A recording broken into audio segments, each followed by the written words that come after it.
De Chambéry, sur le campus Technolac. C'est ici que le secret du Premier ministre sur l'usine Rubanax a été découvert. Des personnes ont décidé de se mobiliser pour exprimer leur mécontentement. Nous sommes tous concernés par cette découverte, et particulièrement par les résidents du campus, qui subissent cette pollution depuis autant de temps sans jamais le savoir. Non à la corruption! Non à la corruption!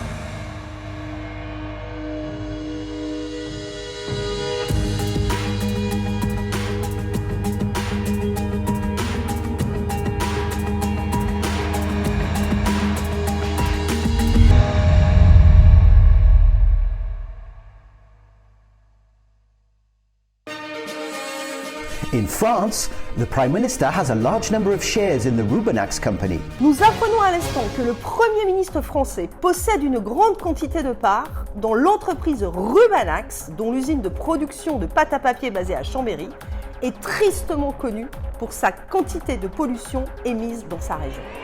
Depuis plusieurs années, l'usine Rubanax au cœur de Chambéry, en Savoie, déverse une grande quantité de dioxyde de carbone dans la région.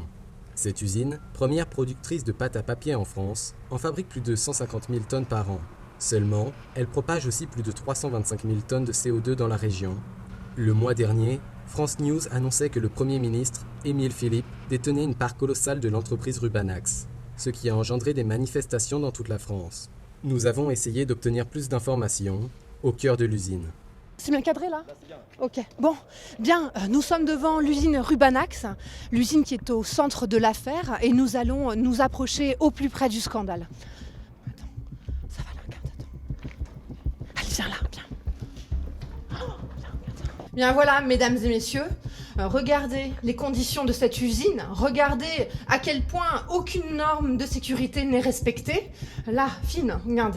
Là, c'est juste incroyable. Comment voulez-vous que les gens puissent correctement travailler ? Les éléments sont accablants. Ils s'accumulent et feront que l'on ne pourra plus jamais considérer l'entreprise de la même manière. Attends, t'as entendu là ? Attends, chut. Attends,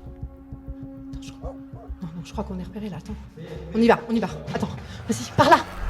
Cette trahison de la part du gouvernement les pousse à se mobiliser. Ils réclament la fermeture de l'usine et la démission des élus. Malheureusement, à ce jour, aucune décision concrète n'a été prise. C'est pour ça qu'ils expriment à ce point leur colère, demandent que l'usine soit fermée immédiatement et poussent même le gouvernement à démissionner. Depuis le tournage, aucune réaction n'a été observée de la part du gouvernement. La démission du ministre est toujours vivement demandée. L'usine ne cesse de produire et la qualité de l'air dans la région se dégrade de jour en jour.